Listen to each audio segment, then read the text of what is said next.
Hukkuminen on maailmanlaajuisesti suurimpia lasten ja nuorten kuolemaan johtavia syitä. Hukkumiselle altistavat etenkin päihteet, kylmä, syvä ja virtaava vesi, huono uimataito, omien taitojen yliarvioiminen ja sairaskohtaukset. Muistettavaa on myös, lapsia tulee valvoa veden äärellä, tuntemattomaan veteen ei saa sukeltaa suoraan ja ruuhkaisilla rannoilla uimista tulisi välttää. Esimerkiksi kuitenkin ystävien kanssa on turvallisempaa uida kuin yksin.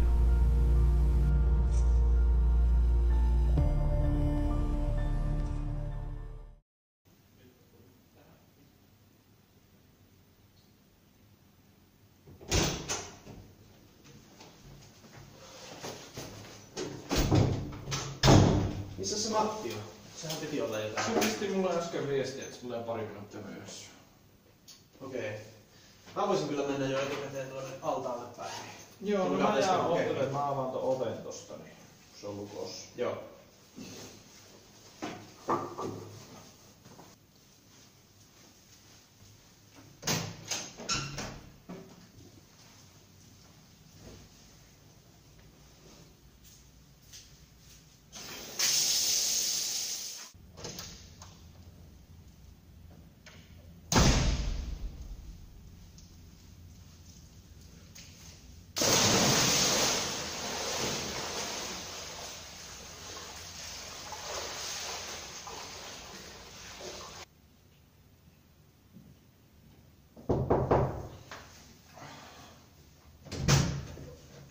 Moro niin. Moro.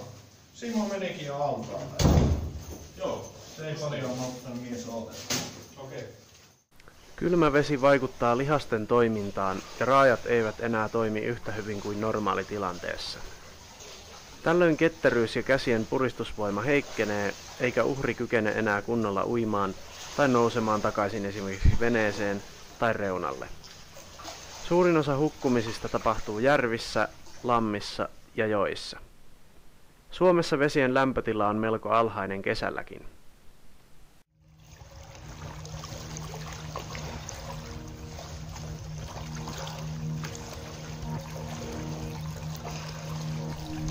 Peränä kun on kyllä kylmää vettä. Enää vetää suonta jalasta. Suurimmalla osalla ihmisistä on television luoma virheellisen dramaattinen kuva hukkumisesta. Oletetaan, että uhri huutaa apua ja heiluttaa, mutta todellisuudessa huutaminen ei useinkaan onnistu, koska hengittäminen on vaikeaa hengitysteiden vuorotellen upotessa ja noustessa takaisin veden pinnalle. Tällöin veden pinnalla ollessa uhri keskittyy hengittämään. Kädet asettuvat vaistomaisesti sivulle ja yrittävät puskea vedessä alaspäin pitääkseen uhrin pinnalla. Vaistomaisen hukkumisrefleksin vuoksi liikkeet eivät ole tahdonalaisesti säädeltävissä, eikä hukkuva kykene esimerkiksi lähestymään pelastajaansa. Hukkuva kykenee pitämään näin itseään pinnalla noin 20 sekunnista minuuttiin.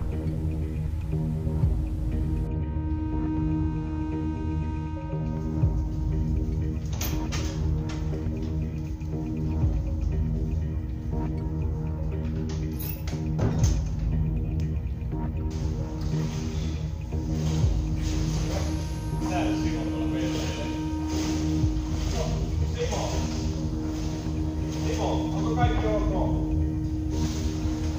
Hei, Simolla kyllä kaikki ok. Käy soittaa Matti hätänumeroon. Joo. Hätäilmoitus tulee tehdä ennen pelastusta.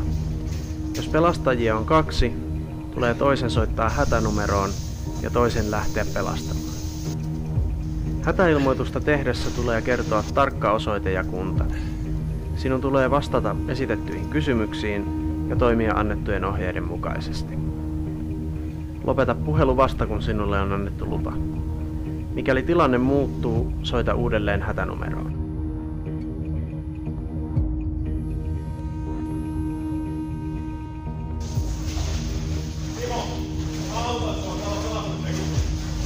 On tärkeää muistaa, että rohkaisun ja kannustamisen myötä pelastettava saa lisävoimia ja halua selviytyä. Näköyhteyttä pelastettavaan ei tule menettää, ja esimerkiksi tummassa vedessä kannattaa koittaa painaa mieleen veden varaan joutuneen sijainti jonkin maamerkin avulla. Sijainnin muistaminen on tärkeää sen takia, että uhrin paikantaminen onnistuu, vaikka hän vajoaisikin pinnan alle.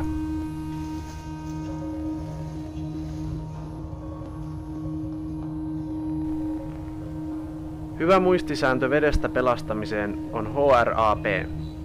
Hälytä, rauhoitu, rauhoita, apuväline pelastukseen ja pelasta. Heti kun tilanne on havaittu, tulee tehdä nopea tilannearvio ja hätäilmoitus numeroon 112. Tämä varmistaa sen, että paikalle saadaan ammattimaista apua nopeasti. Ihanteellisessa ensiaputilanteessa auttajia on useampi, jolloin pelastaminen on turvallisempaa ja toiminta nopeampaa.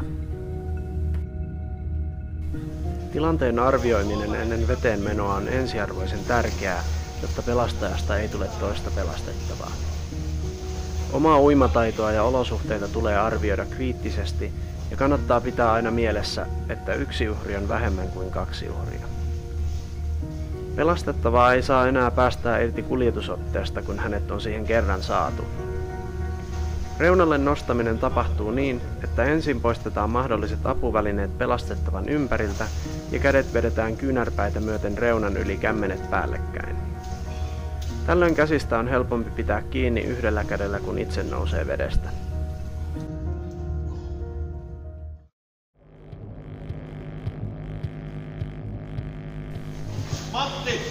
Oikeanlainen kuljetusote on tärkeä pelastajien jaksamisen kannalta, varsinkin pidemmillä matkoilla. Pää lähellä veden pintaa ja samassa linjassa pelastettavan kanssa uiminen vähentää veden vastusta. On suositeltavaa käyttää parhaimmalta tuntuvaa ja uimisen mahdollistavaa otetta, mieluiten yhdessä apuvälineen kanssa. Tulee myös muistaa, että uhrin ilmatiet on pidettävä pinnalla. Hyvä pelastusote tajuttoman tapauksessa on esimerkiksi leukaote.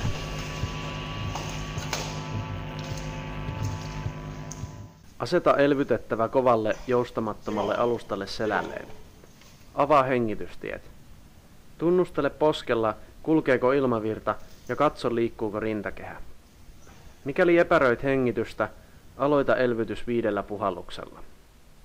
Jos rintakehä ei kohoa, tyhjennä ylähengitystiet kääntämällä elvytettävä kyljelleen ja aloita uudelleen 5 puhalluksella.